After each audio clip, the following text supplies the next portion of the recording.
Hey, it's Matthew David.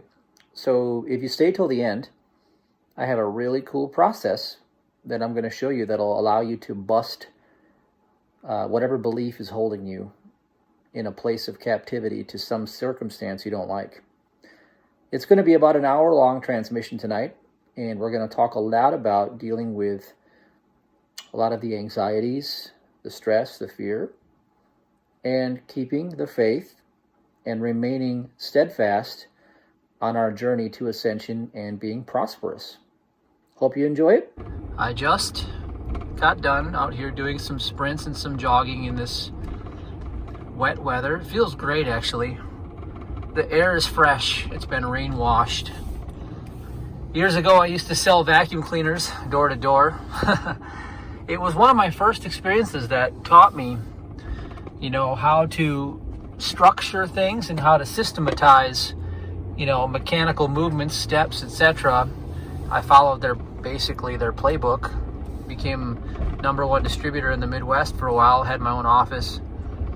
And I really liked it because it was a way to demonstrate something that changed lives in the right context. But anyway, the machine washes the air with water. And so you get this fresh smell. Well, today there's this fresh smell out there, and it just smells good. And fresh air just makes me feel alive again. There's nothing worse than sitting inside of a house, cooped up for a long period of time without getting, sunshine, outside time.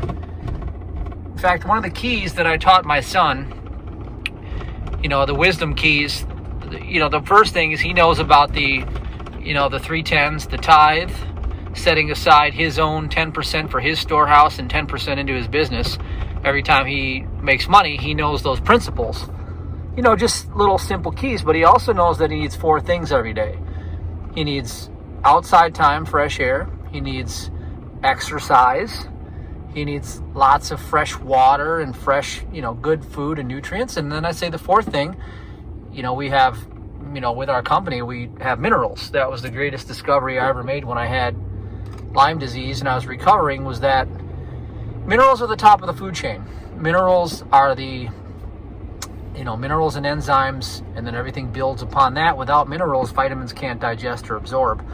So in essence, you run a deficiency. And since the body is bioelectric, we also have to know that minerals are the conductors, and they're also what fill the hub, the nodes of the chakra centers, which are the, how do I describe this? In simple terms, it's basically your energy system in your body. You notice it when you're deficient. All sorts of problems are linked to mineral deficiency. So those are the 4 things, real simple.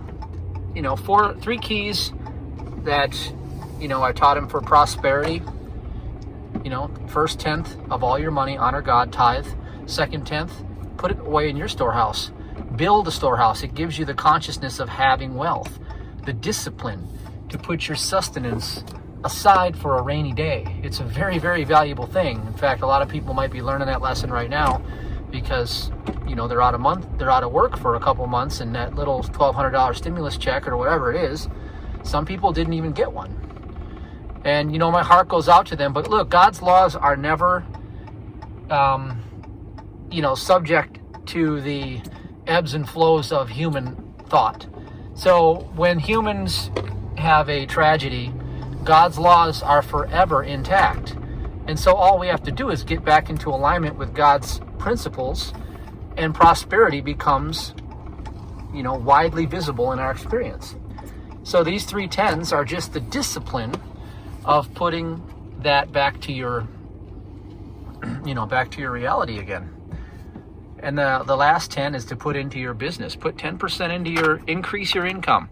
If you don't have your own business, you can buy into other people's businesses, or you can, put it into a hedge like gold or silver or cryptocurrencies, or, do something to promote the increase of value within that currency. And seek out wise counsel before you do so. I'm not an investment advisor, so don't think I'm telling you what to do with your money. It's not my job. And then the 4 things for the, for the well-being of the human organism, Because we are spiritual beings. We never had a physical material life, but our consciousness is rooted in mortal reality, mortal fiction. We've been taught since the very inception that we have flesh and bone, blood, and we need oxygen, and we are subject to all of these physical ideas. But you see, those beliefs are powerfully held in the collective matrix. People that have experienced near-death experiences, and I've had at least one myself, but I don't like to make a big talk about that because a lot of people think that's woo-woo talk. But all I can say is, how do you know you haven't died and come back? You don't know. You can't say for certain. You cannot say for certain because your human mind lacks the awareness to even comprehend such a phenomenon. So we know that there is eternal life within spirit, and spirit is God, and it is never broken at any point of existence. So God never fell off and became something less than itself. All life is rooted in source. You could say God is source. All life. And so God essentially is dreaming you into existence as his perfect child in his image and his likeness. And therefore, all of those qualities and attributes are inherent within you as the reflection. So the reflection, if it becomes something distorted, something out of the image and likeness of God, which is what a physical body is, well, then what happens is it's subject to all of the ignorance, which is the superstition of materialism. Superstition, it is mesmerism, it's hypnosis. Just like a person can be locked in a freezer and it wasn't turned on, and apparently this is a true story, and they died overnight. They woke up, they found them frozen to death in the freezer, but the freezer was never turned on. So the human mind, with its erring opinions, took on, through its own physical matter, which belongs to the human mind, which belongs to the law of sin and death in Romans 8. You come under that law when you identify yourself as that creature. When you identify yourself as the creature of the earth, the mortal, the sinful nature of Adam, you fall under the laws of that flesh state of being. So that person died. Another story was they had an inmate they took out and brought him to a college. It was a very esteemed college. And what they did is they did gaslighting, which is where you tell somebody something repeatedly. It's a lie, but they eventually believe it. So they lied to this person and told him that he, was bleeding internally. It was a complete fabrication, a complete lie. But within a short period of time, the person died from internal bleeding. Now, that was all make-believe, but because this person identified with those beliefs, they were subject to their own reasoning. As the late Phineas Parkhurst Quimby, who was the father of New Thought, he actually was the first mentor to Mary Baker Eddy, who founded Christian Science. He said that man lives in his idea. Man lives in his idea, and his opinions are the disease. Opinions are not facts. See, the facts of life are the eternal nature of God, Spirit, all the fruits of the Spirit. If you look up in the Bible, you look up the fruits of the Spirit, and you look what those are, and you identify with them. As you reflect those back to the Father, then you are of the Eternal One. You are of the source. As you look up in the Bible, the sins of the flesh. See, those are what mortals identify with 99% of the time, except for Sunday when they go to church. So when they're identifying with the sins of the flesh, then what happens is they are the creature of this fallen state of consciousness. It's a state of consciousness. And you see, therein lies the pivotal point where you can break the matrix. When you understand that you're not moving from physical to non-physical, you're not moving anything from one state, to an impossibility. Nothing that's physical ever becomes spiritual, ever. The two are antipodes, completely opposite spectrums. One is real, the other one is unreal. Matter is unreal, spirit is real. And see, then the distinction we make within ourselves is, well, where is my source? Is my source from dust to dust of the earth, Adam? The dream of sin? Is that me? All of these opinions that exist that are going to take me back? I mean, which virus is it going to be this week? Which pandemic? Which starvation? Whatever.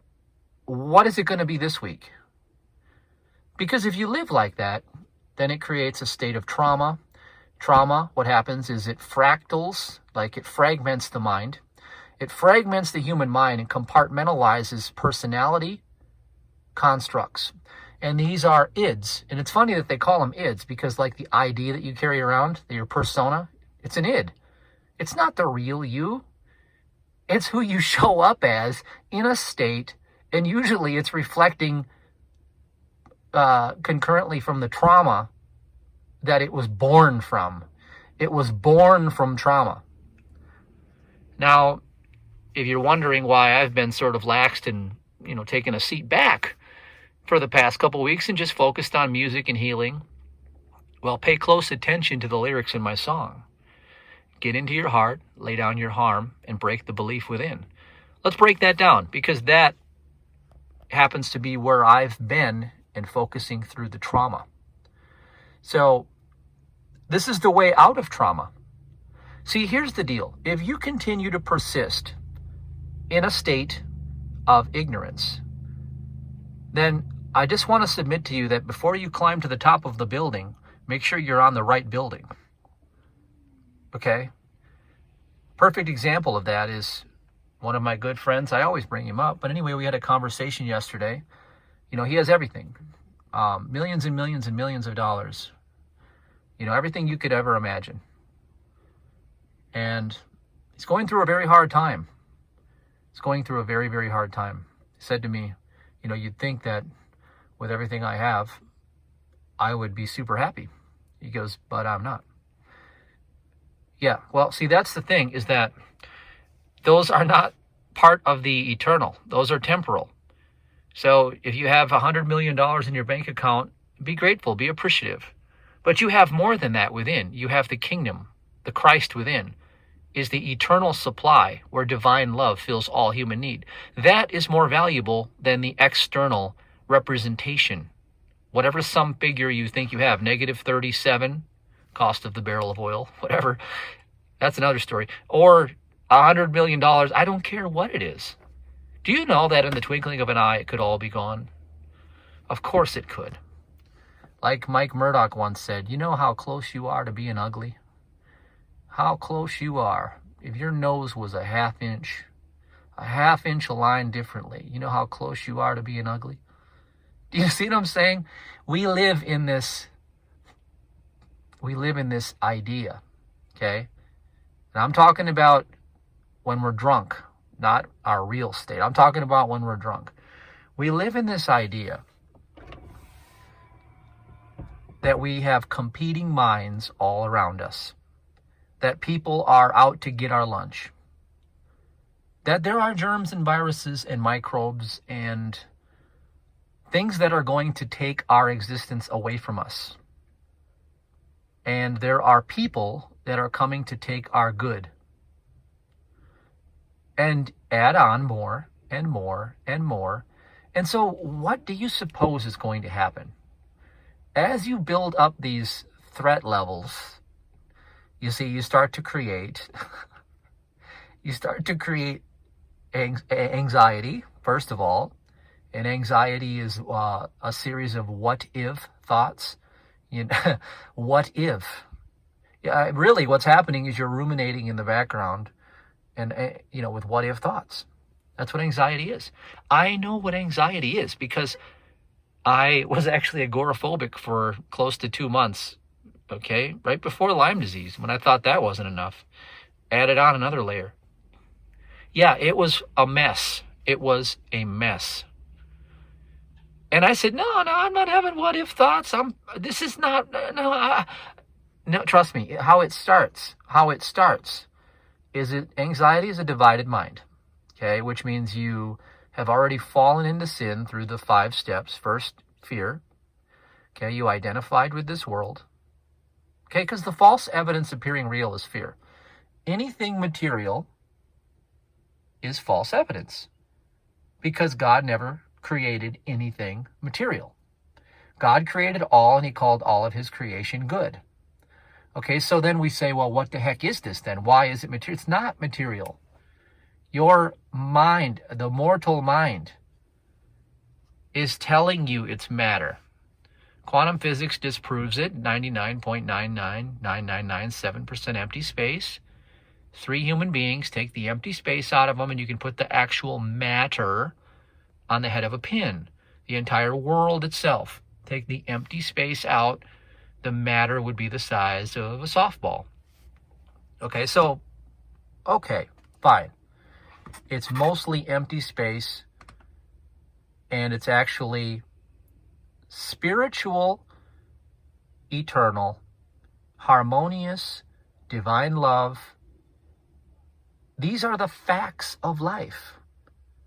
And so when we stray to the left or to the right, not the narrow gate, when we go off, we do so by creating what-if thinking because of the hypnosis of looking out there.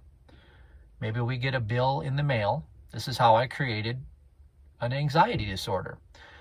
I had months of lack consciousness back when I was working in the fitness club. I was working in the gym, and I didn't make much money in the gym.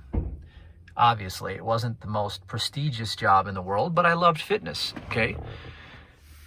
And I didn't have that much money, and so I was always worried about it because I knew I was going to have a son. George was coming.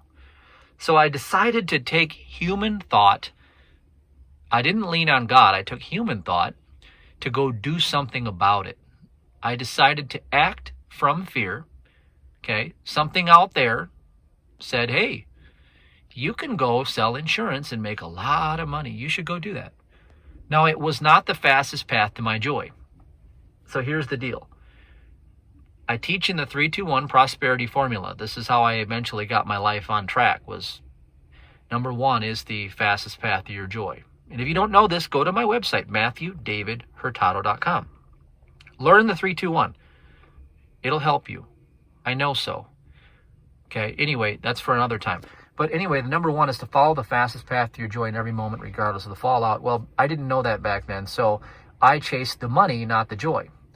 I chased the idea from out there. See, somebody out there gave me the idea, but it didn't sit in my heart as joy, so I broke my own rules within, and when you break your own rules, you suffer the consequences. There's a saying that says, you make the rules in life by which you're judged, and the only one judging is you. Well, here's how I broke a rule. I decided to go upstream. Like Abraham says, there's nothing upstream that's for you. I said, yes, I'm going to go do insurance, and I'm going to go make a bunch more money so I can get rid of this fear that I'll never have enough to raise my son.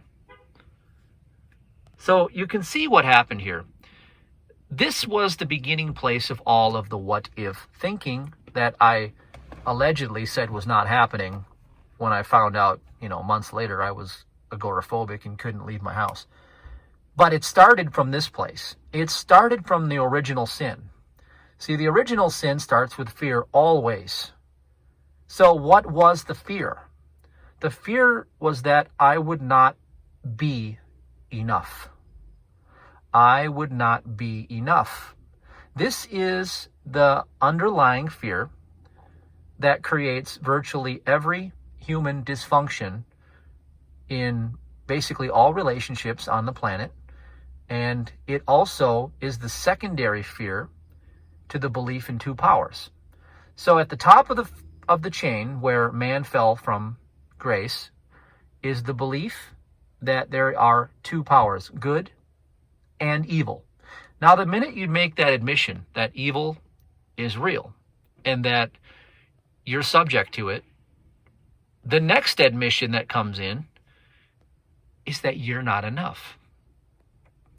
Oh, you should see the millions of thoughts that are attracted to that belief. You're not pretty enough. You're not fit enough. You're not young enough. You're not smart enough. You're not tall enough. You're not rich enough. And on and on and on and on. And you see, those suggestions, they resonate in a field, okay, where your heart becomes troubled. You see, after the broken heart comes the spirit of fear. That's what the Bible says. So the broken heart, all right, that's the broken continuity of joy in your life. So where the peace was broken, peace, okay, peace gets disrupted. And then the heart is broken, and the continuity of joy, the strength of the Lord, okay, that gets derailed. All right, so let's look at my life. Let's see what happened here. Here I go. I'm just showing you how to trace thought to circumstance and see that, in fact, you did orchestrate all of this if you fell in the same pit. You didn't do it consciously. You did it through your own lack of understanding. For lack of knowledge, my people will perish. So what happened is, you see, I was following the fastest path to my joy in the fitness industry for a time. And I was doing very well. And then I stayed with it out of fear, because I knew that I was going to get married and I was going to have, George was on the way. So out of fear, okay, I didn't want to keep following the fastest path to my joy, which was actually leading me elsewhere. I wanted to go into business for myself, but that seemed very, very foolish. Even though I had a really great head start, I got involved in a network marketing company, and soon I had like 2,000 some people underneath me, and I was like really gaining a lot of momentum. People were feeling my passion, my flow. Now, I don't really like network marketing anymore. It's not about that. But what happened was, my joy was there back then. And what I did not know was that that's the compass. So what did I do? I had a choice at a crossroads.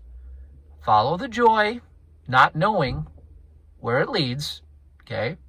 Or just stay right where I was, even though I was really becoming agitated in that workspace environment. I was really, really getting unhappy in that workspace environment. You see, the tone had changed after about a year, and it was to the point where I didn't want to be there anymore. So I decided to stay. That was mistake number one, because I took action based on fear. Because the fear was this: I wouldn't be provided for. Why? Because of the belief I'm not enough. Why? Because of the idea that there are two powers, good and evil. I'm showing you how the whole matrix plays you for a chimpanzee. It plays you for a mark. It's the dog wagging its tail. You see, chasing its own tail, really, in the world out there.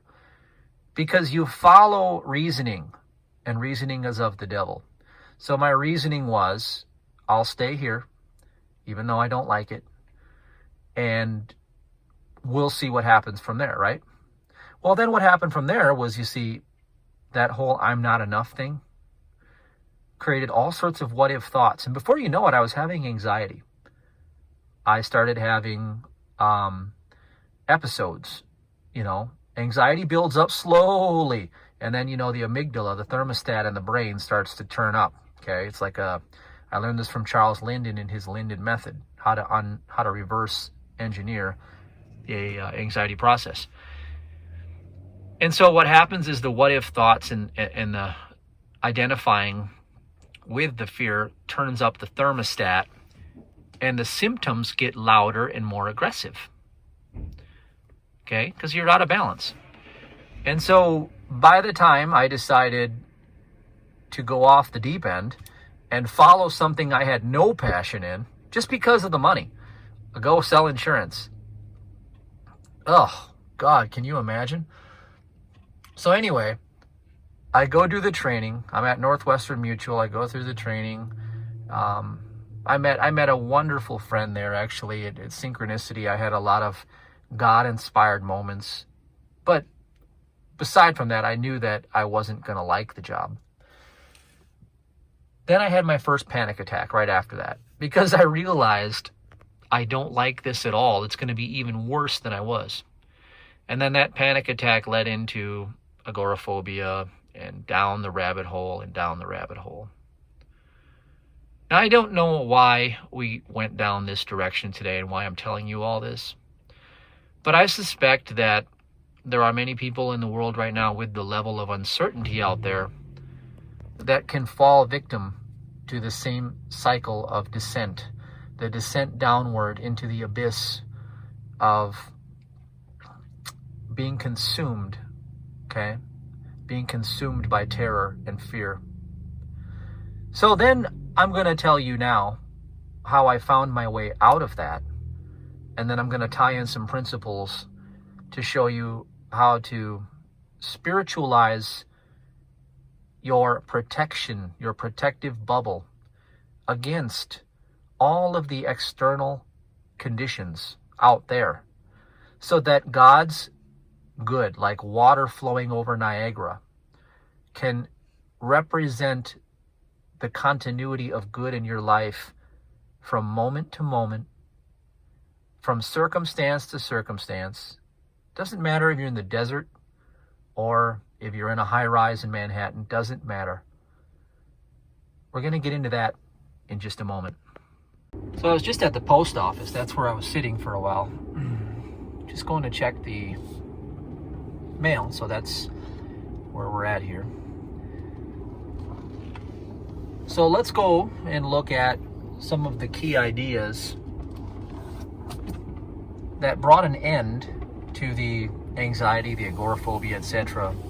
I'll try to make it simple so you can just extrapolate the process. So the first step was understanding that the symptoms didn't mean anything. So that right there was one of the foundational pieces. Okay, was symptoms mean nothing. That was one of the biggest lessons. But what does that mean? Okay, so what that is you could say, what are the symptoms of your distress in your life right now? If you don't have anxiety, you have symptoms of something. All right? Okay, you have symptoms of what? Financial issues, you have relationship problems, or maybe some physical ailments, whatever it is. Some symptom of distress. So when you say they mean nothing, what you're saying is, I take all of my judgment off of these circumstances. Just let it be. Now, what that does, again, that's the process of forgiveness. Forgiveness means to give up, to let go. And so when you forgive anything or anyone, what you do is you sidestep yourself and you allow the divine source within, God, to take over the battle for you. Non-judgment, pure awareness. Pure awareness transmutes everything into itself. Pure awareness. Okay, how about this? Let's try this one on for size. In my defenselessness lies my safety. That's from A Course in Miracles. In my defenselessness lies my safety. And I'd also add, in your vulnerability lies your strength. So here's the idea. Panic attack comes. Okay, this is a very acute sensation of fear where there's a massive adrenaline dump. I think you have seconds of utter terror, okay? I mean, I had so many of them that, whatever. What happens is this. When you resist them, in other words, when you stand in there in your own, in the line of fire of the panic attack and you push against it, it's going to be a bad day for you. You're going to have, you see, that's the fire. That's the gasoline that turns on the flame higher. So what you do is you demand more of them. You demand more. It's so strange. So I had my last terrifying one.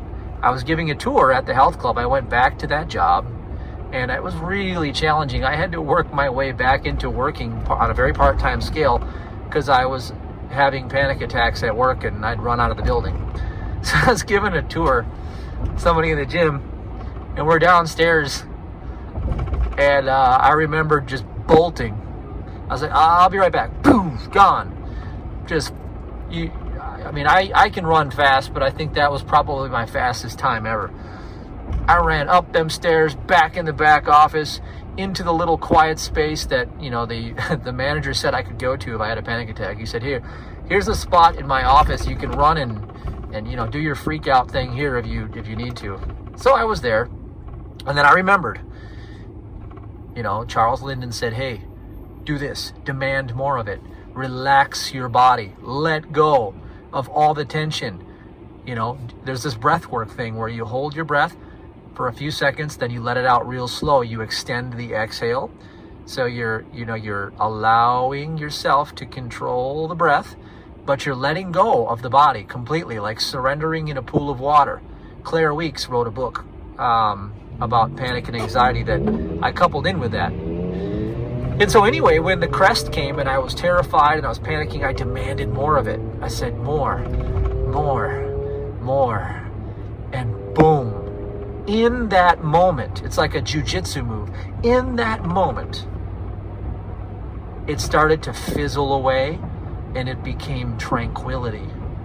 And I got the lesson that I was in control of my life when I surrendered control completely. I repeat, I was in control of my life when I surrendered control completely. And that was one of the most profound lessons that applies today. There's seldom a day that goes by that I don't have one of these. Quick Trip. I love Quick Trip, and I get one of these like every day. It's my reward, usually right after I get done running. It's like I go through all this torture, then I give myself the premium chicken salad sandwich. But I did also have a cheeseburger from McDonald's too, so I guess kind of splurging today. Anyway, let's get back to the topic. So what in God's name are you afraid of? So apply the principles to it. First of all, just relax. Okay? Relax your body. The first thing we want to do is we want to get into our heart. See, divine love is what fills every human need. For instance, when I had my last panic attack, I've had several since those experiences, I just don't pay any attention anymore, like to the phenomenon and give it a life of its own. It doesn't mean anything. The last one that I had it at the workshop, Spiritual Special Forces. It was the night after the first night. I realized that I was sick.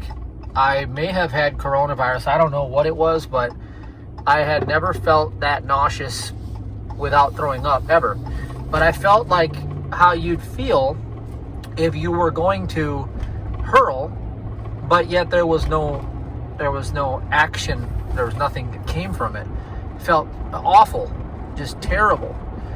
And I had to present. I had to teach. And so I remember driving around, my jaw was chattering, and we were going out to dinner, and I was like, whatever. So what I did is first of all, I took all the meaning off of it. Okay, the worst thing that could happen would be the best thing. If I die, then I'm going to be completely freed from all suffering and from all limitation in a physical form, and I will be the reflection of God eternally in bliss. All right. So I said, fine. more panic came. I started panicking because it hurt so bad. And my body's reaction, the what if thoughts were trying to come at me. You know, what if I can't teach? What if I fail at this workshop? What if I can't give my own workshop? I had all of these things building on top of each other. And I was like, okay, this is going to get me nowhere. So, demanded more of it. I think I had like 3 panic attacks that night, back to back, all at the same time. It was probably like 2 hours. But not many people could tell it was happening because I was out at dinner and I was eating, and I was just dealing with it internally, just going quiet. And I just kept relaxing the body, stripping the meaning. Okay, this doesn't mean anything. It doesn't have power. God's good is the only truth. There's only harmony in this space. Love is the only force operating in every cell of my body. I am reflecting God's perfect harmony in every second. There is no disease that God bestowed upon his divine child. I kept claiming my rights to freedom. But at the same time, I wasn't pushing against it. I wasn't acting from it. I still went out. I still taught. I still gave the workshop.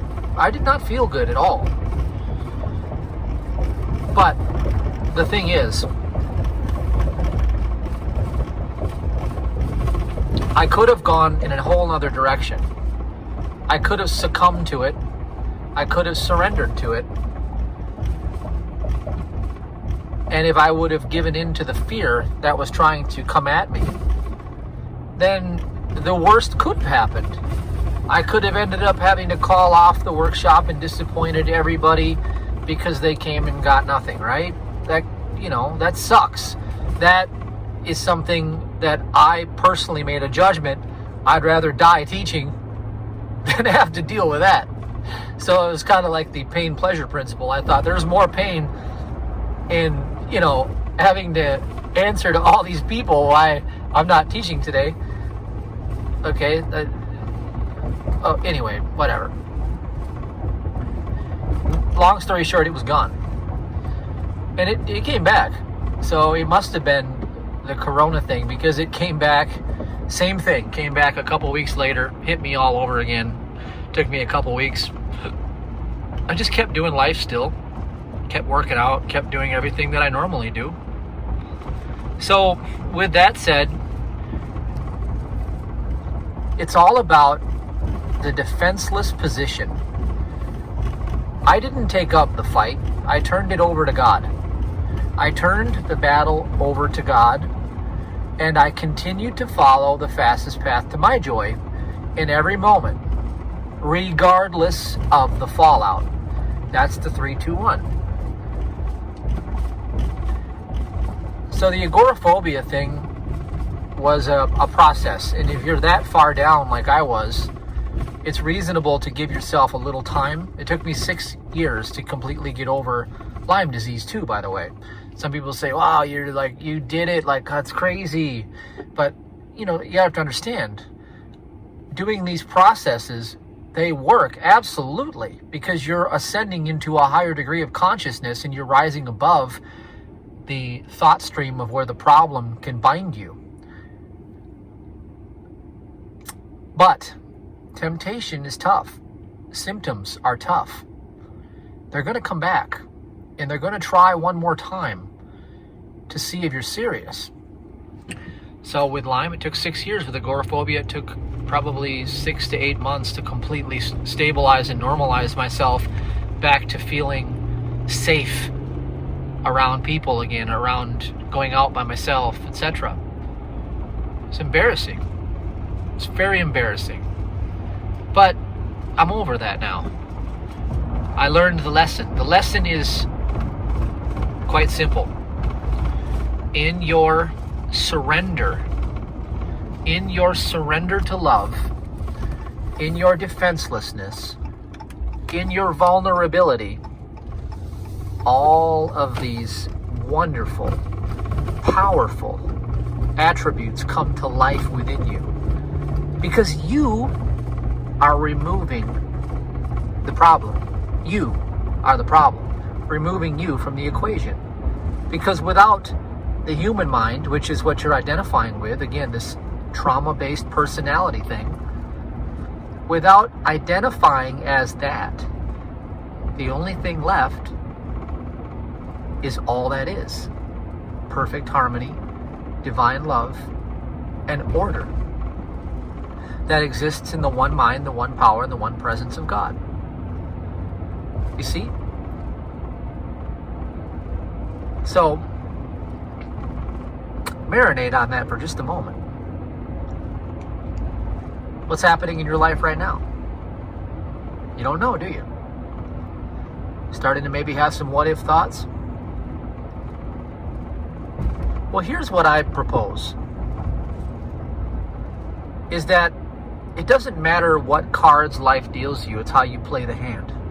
You're going to lose some hands. You're going to go through some tough times. I'm sorry to say, this is not, California love. This is not, hey, everything's always awesome. That's just a facade. All right? You don't get big muscles in the gym without having some pain, okay? I put, a big load on the bar because I want to have big muscles, and it's going to hurt. Okay, when I sprint every day, there are some times when I feel like I'm so winded, it burns the lungs, because sometimes I push myself to that level. But what comes after that? And what comes after that is the most euphoric feeling you can imagine. Same principle I learned when I had Lyme disease. Let's go into that story. Let's see how this plays out. So I'm bedridden for almost 2 years. I start to learn the 3-2-1 prosperity formula, and I start to learn that I can allow my non-physical self to take over the reins. I start tithing. I start doing the ABC break process, shifting consciousness, letting consciousness itself take care of the heavy lifting, surrendering to love, and being defenseless. In every environment I went to, was so defenseless. I was so weak that it was a joke. One of my friends, Mike, saw me, hadn't seen me in years, and he cried. And he looked at me and he said, I can't believe what happened to you. He goes, you look like you're going to die. He goes, what's wrong with you, man? And, see, I was so skinny. I was 150 some pounds. I lost like 50 pounds of muscle. I lost all my mass. I could barely stand up, okay? Let alone, hold a fight with anybody. I was so defenseless. But you know what happened? When I started to turn on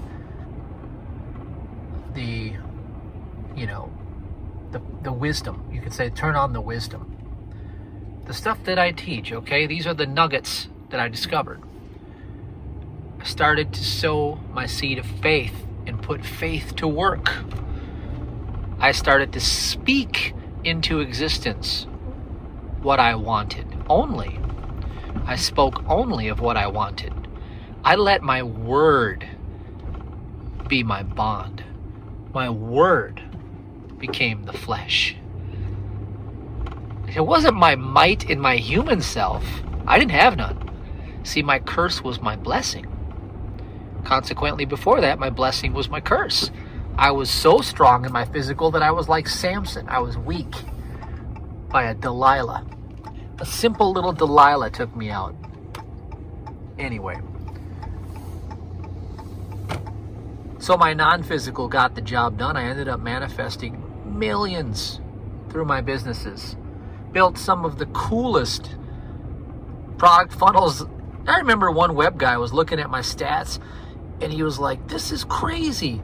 He goes, you don't even know what the hell you're doing. He goes, you've never done this before. And he goes, in your opt-in rates and your email open rates, he goes, this is textbook superstar. I didn't have a freaking clue what any of that meant. All I knew was that moment by moment, surrender to God, looking to Him for guidance, doing the ABC break process all day, letting the solution guide me, laying down my human will, trusting in God through my faith,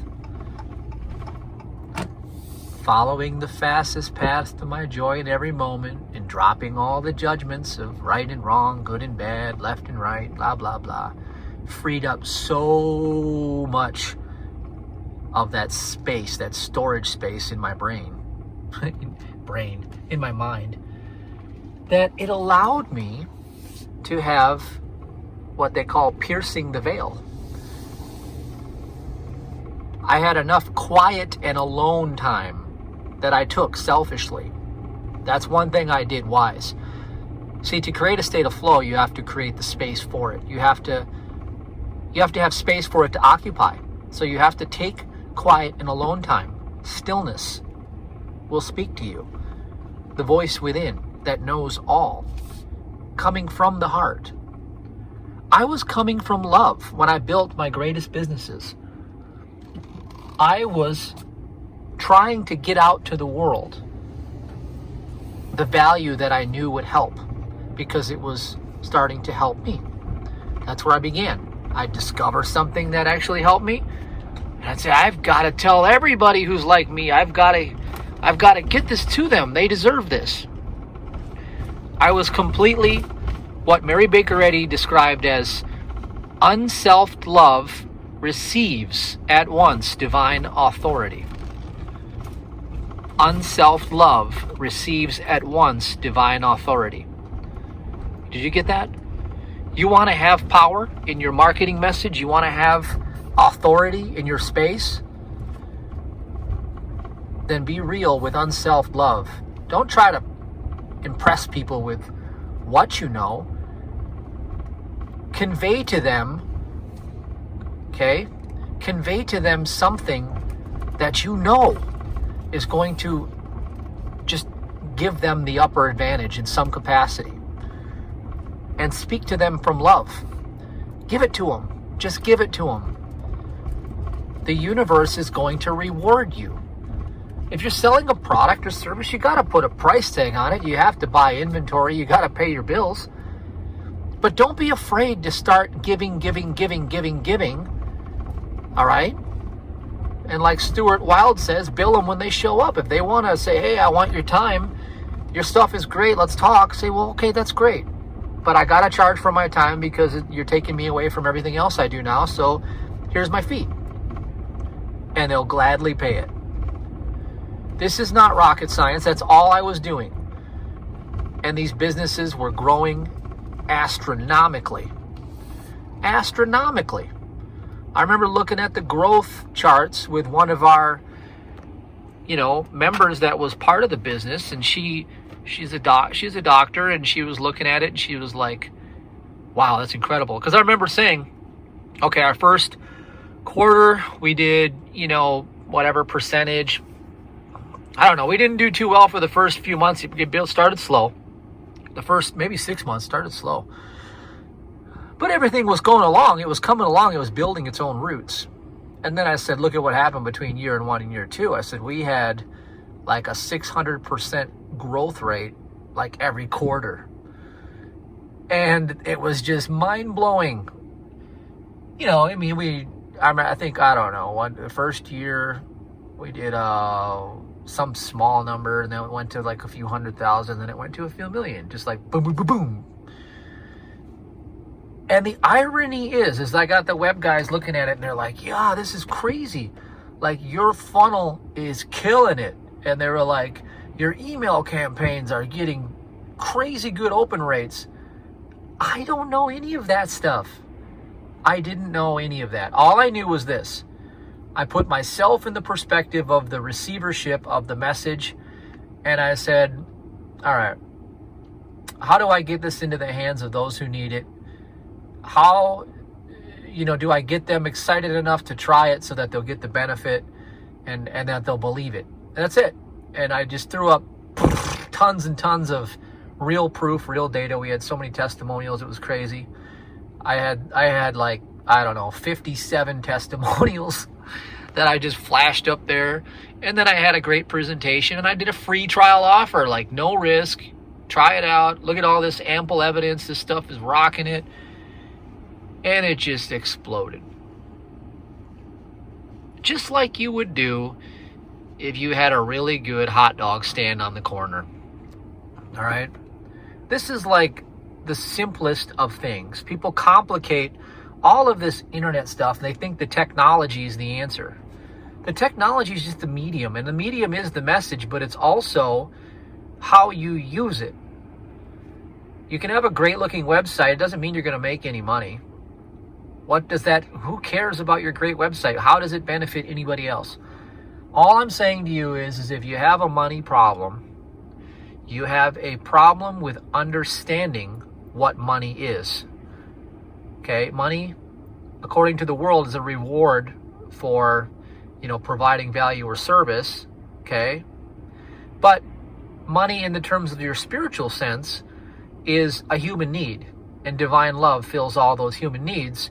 So when you make contract with divine love, come into the commandments that God has laid before you to love others, and you start to give out that love through your business, through your service, you're not going to have a shortage. So check yourself. And the number one thing you can do that destroys your cash flow and your finances are unforgiveness issues. Unforgiveness destroys your prosperity like there's no tomorrow. And so you got to be careful with that. If you're looking out there and you're just resentful of, what the government's doing right now and this and that, I understand. I mean, I'm not a fan either. But the thing is where are you going to go with that? If you start to hold that poison in your heart, your flow is going to be diminished, because God said he created all and he made it all good. So what the heck are you talking about? That's what it looks like in God's eyes. You're either reflecting God back to God or you're not. You're either receiving the benefits and the blessings or you're not. And that's what we have to look at. So lastly, let's look at that. Let's look at how to stop and correct. All right? Because the answer is really simple. I just taught you how to be a representative of your Father, to be about the love business, and how to spread that so you can prosper accordingly. Okay, you have a covenant, right? You have the Melchizedek covenant. You have the opportunity to sow your seed, all right, and honor God and receive the blessing. That's 3. And number 2, non-judgment. Okay, boom, take off your opinions. You don't know the whole picture. Number 1, follow the fastest path to your joy in every moment, regardless of the fallout. Okay? So when you've done something, and you've done something because you screwed up again, right? We all make mistakes. We do. Sometimes we really screw up. Yeah. What do you do? Well, here's what you do. Here's how you repent. The first thing is you have to repent. That means to stop and to look at the motive in thought that led to the consequence. Look at the motive in thought. Unless you want it to happen again, then you must repent. So you must stop and say, okay. An example is this.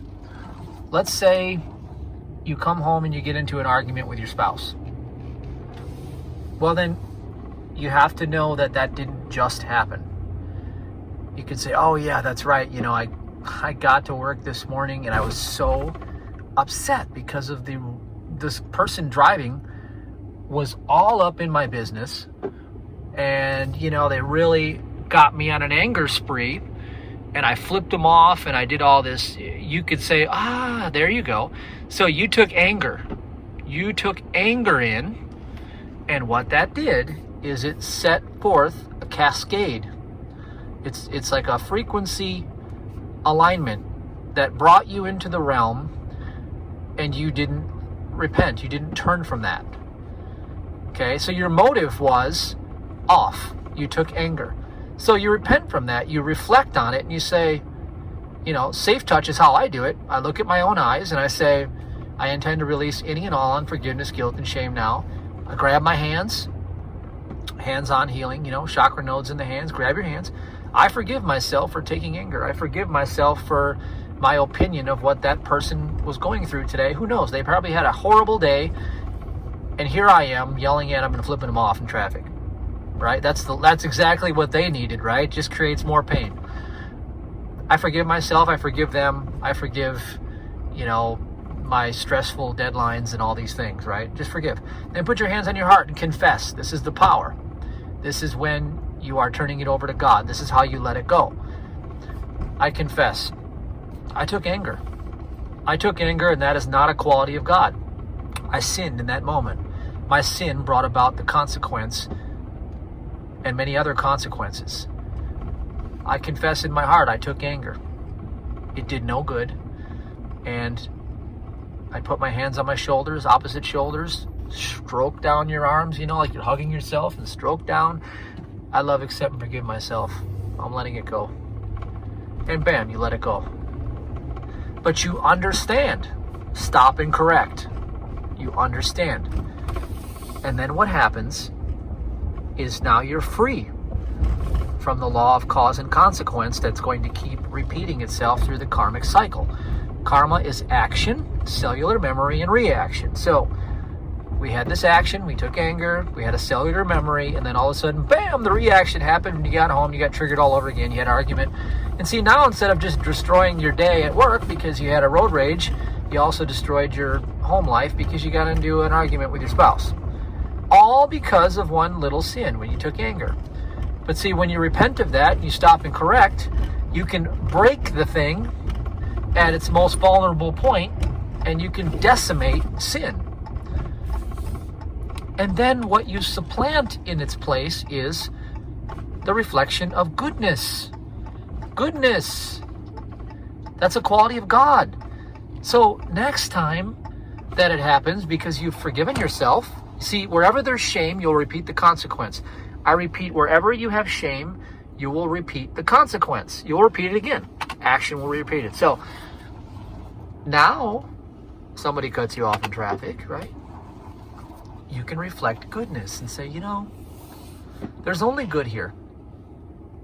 Everything in life is happening not to me, but it's happening through me and for me.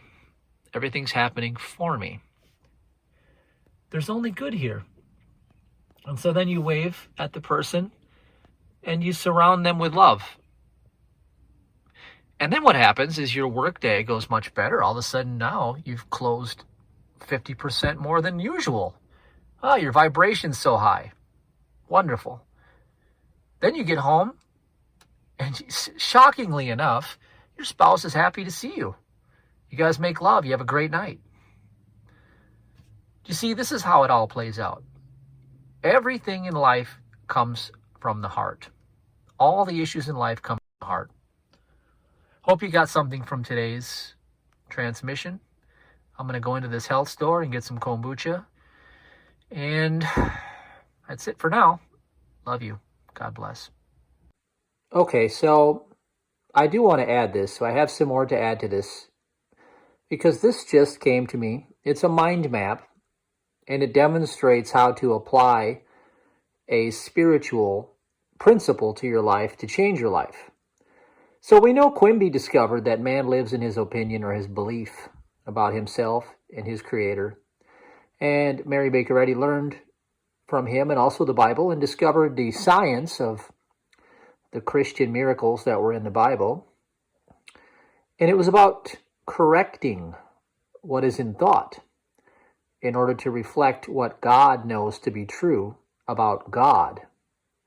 Not what man perceives as his problem, but what God knows to be true about God brought forth a divine law of harmony that destroyed the error and brought correctness. So take a look at this quick. One of the fruits of the Spirit is goodness. And God spoke to my heart about looking at the fruit of goodness right now. In other words, good is a constant. It's an eternal. Good in the ancient Hebrew was synonymous with God. That's where God sort of came from, is good. It comes from the word good. Your conception of good So look at something going on in your life right now that you may see could be a little bit outside of something good. That's where ignorance has bound you. That's where Satan is tempting you. So does the perception of that situation or event or circumstance lack goodness? If it does, then yes, you have a judgment. And that comes down to what Quimby said, you're living inside of a belief. You're holding yourself hostage to that scenario.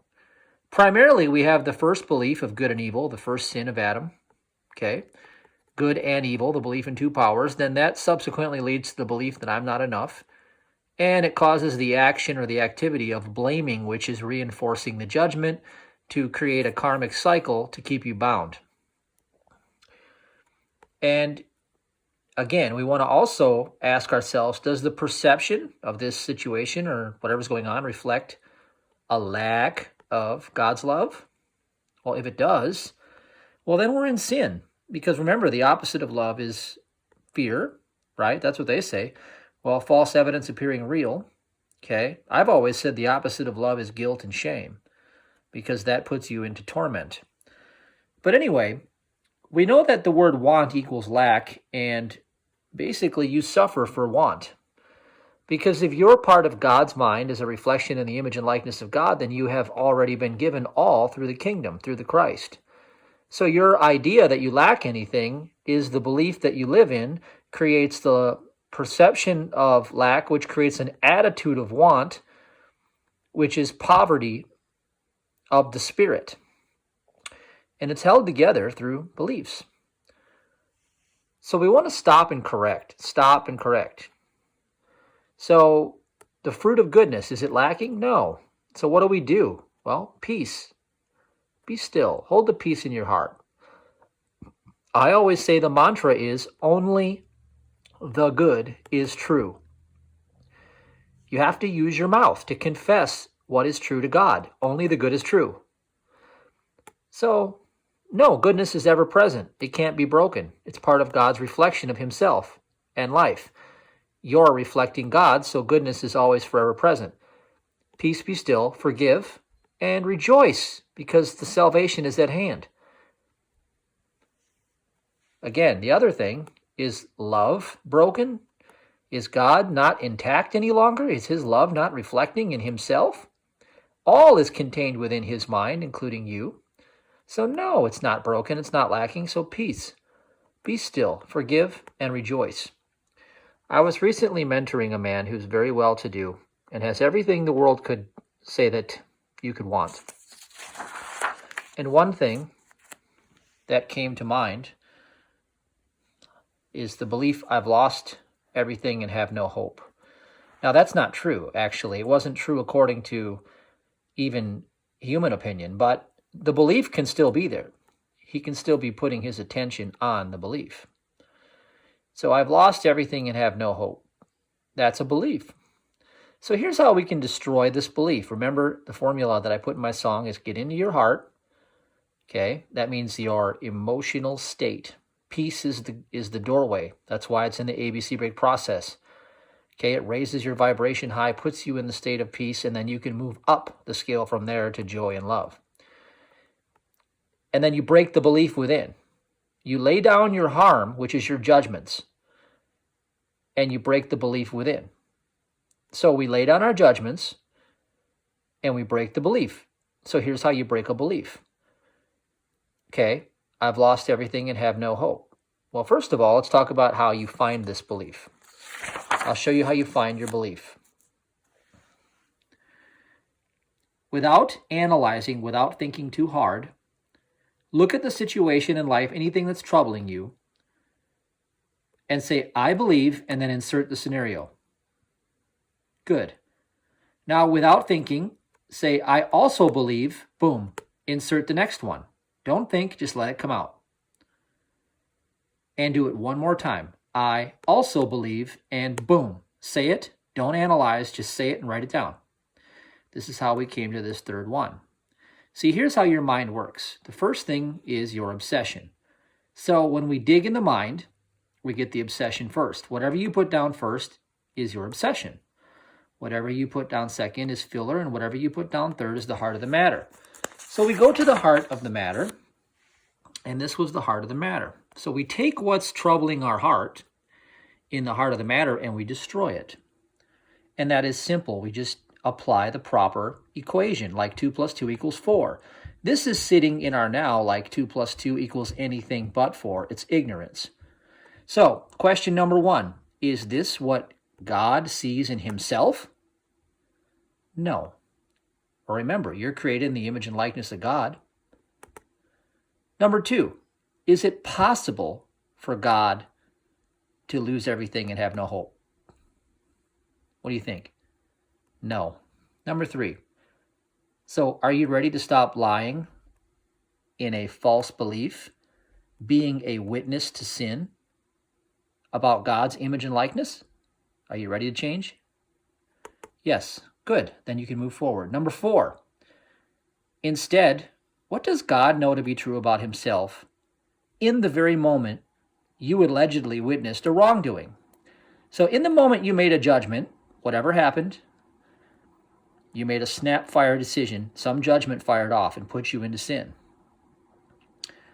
What does God know to be true about himself in that very moment? Well, God is forever intact with all of creation within himself, and he is the hope and glory of all good. So that's the truth. Number 5, so are you now ready to confess in your heart and with your tongue what is true according to God? Are you willing to stop and correct and make it right? Well, if so, then as Jesus said, your sins are forgiven. Go forth and sin no more. So that means to get into your heart, into the space where you know what God sees in himself is also what is forever true about you in every moment. That's true forgiveness of oneself. And then to speak in your mouth, out of your mouth, only what is true to God. And it's as simple as only the good is true. Only the good is true. As you observe what you allegedly did wrong or someone did wrong to you, whatever part you played, only the good is true. I am forever held in the mind of God as his all in all, and he is my hope of glory. Only the good is true. You see, that's as easy as 5 simple steps, and you completely destroy the belief. The only thing that holds you in bondage is fear and the belief. So once you step out of fear into faith, and once you bust the belief, coming back into peace in your heart, following your joy, you have destroyed the law that binds you.